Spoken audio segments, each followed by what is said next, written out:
Right, so back in my garage with the R6 restoration. Next up for the bike is the tank needs to come off. As you can see, I had a big sticker here, which when the sticker came off, it peeled off the paint off the tank. We've got a little ding here, and then we've got some considerable road rash on this side right there where the bike went down. Other than that, the tank's in great shape. It just needs to come off. It needs to be, I got to repair the damage and then repaint it.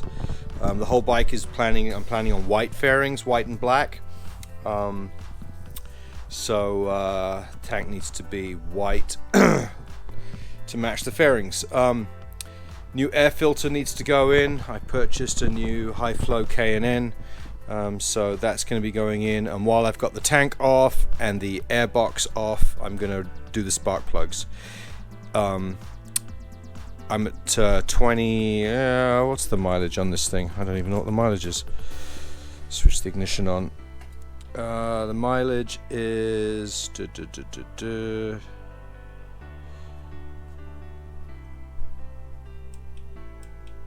16,000 miles. You know, it's a little low to do the spark plugs, to be honest, but I'm going to do it anyway. That way I know it's done and the plugs are going to be good. So putting new iridium NGK spark plugs in. So that's the plan. First thing to do is lift the seat off, undo the 2 bolts, lift the back tabs on the seat, undo the 2 tabs here, take your seat off. You're going to see the hinge for the tank here. Then the tank has got retaining bolts on this side, one here and one on the opposite side. Once those are undone, there'll actually be a plastic piece of fairing here. Mine was damaged and missing, so that piece of fairing would come off. I don't have any. This then hinges, as you can see, and just comes all the way back. So in order for me to take the tank off, I've got to get under here, and I can't even do this. Well, you can see, I'll point it out with an arrow. At the bottom there, you've got the fuel pump sender unit from the tank. That needs to be disconnected, and then once that's disconnected, you can undo this bolt here, and that will remove the tank, and then the tank can come off. Then you can drain it, clean it, seal it, work on it, whatever you want to do. As far as the air box goes, alright, so now I've got my hands free. I can show you the under here is the air filter. As I've said countless times, there are multiple videos on YouTube that show you exactly with which spanner to use and which socket set to use and which Allen wrench to use to take this off. You've got 1, 2, 3, 4, 5, 6, 7, 8, 10 bolts that hold the airbox in place. Once they're undone, you can lift off the cover here to expose your air filter, which should theoretically pop out. Ugh. There we go. So there's my air filter. Looks really clean on this side. Absolutely disgustingly filthy on the inside. It is caked with road grime and dirt. So this needs to go. New one in. With the air filter out, I've now got access to the top of the carb heads, and I can undo the rest of this plastic box and get to the spark plugs to pull the spark plugs out. So that's the plan, that's the project. Pull this all apart, tank off first, and then we'll go to the back to the spark plugs. So okay, so we're back with the gas tank removal. That was relatively easy and successful. You're left with a couple of hoses, breather hoses, which I've labeled inside and outside. Took a photograph of where they go, You're left with a couple of plugs, the white plug and the green plug.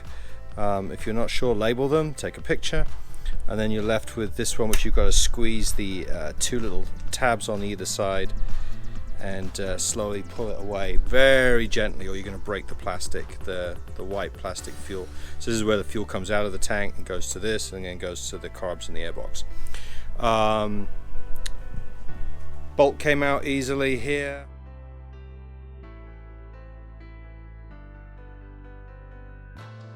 On the tank, so that's the fuel tank off, and we'll start the repair process on the fuel tank very shortly. Fuel pump needs to come out. It's there's a little plastic tab right in line. I don't know if my camera can see it. You got to push that down. It's basically right here, sort of there. You press that down and in, and then the fuel tank theoretically should come out. We shall try and see if that.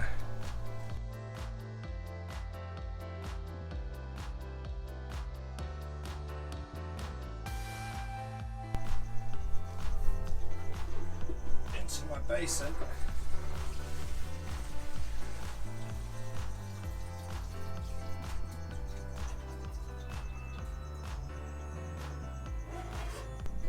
And now I'm going to remove this bad boy, the fuel gas filler.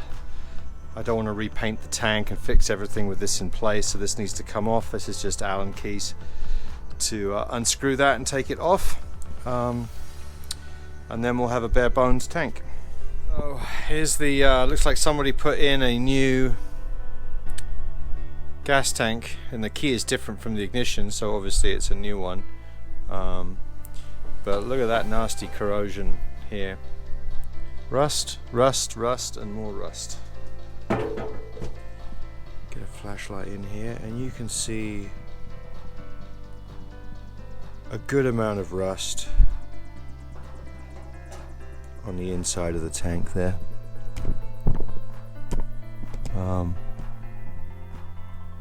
It's not pleasant.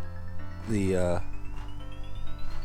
vent pipes, oh, there you go, here's a good one of the vent pipes. The vent pipes are really, those breather pipes are really corroded. All the way down, all the way around. So, you know, the whole point of me showing you this is a before and after, because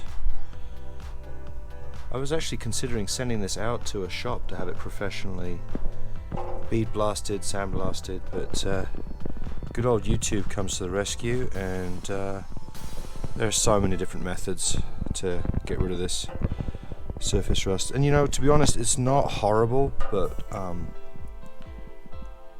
I don't want to damage the inside of the tank when I remove this rust.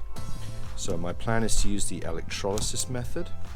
First thing I've got to do is seal up the tank. I don't want to do the electrolysis method with the fuel pump in place. So what I've decided to do is make up myself a little gasket out of a plastic lid, hummus container lid. Basically all you need is something that's going to cover the hole properly and tightly. So I'm going to clean this up with some sandpaper. I'm going to cut this out so that it is just larger than the hole, and then I'm going to reuse my fuel pump bracket. Instead of this way around, I'm going to turn it upside down, and that is going to sit here, and this is going to sit on top of it and hold it tightly. So this is going to seal the bottom of my tank, and then I'll just put some rubber hose with some clips over here, or tape it up so that nothing comes out of these breather vent holes.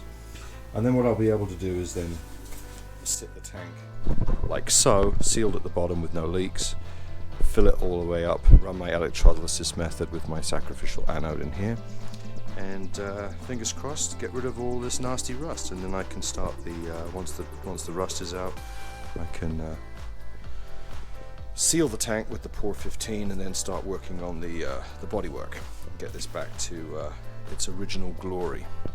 So I will endeavor to film a little bit as I go along and show you how I'm getting on, and hopefully the before and after is going to be good.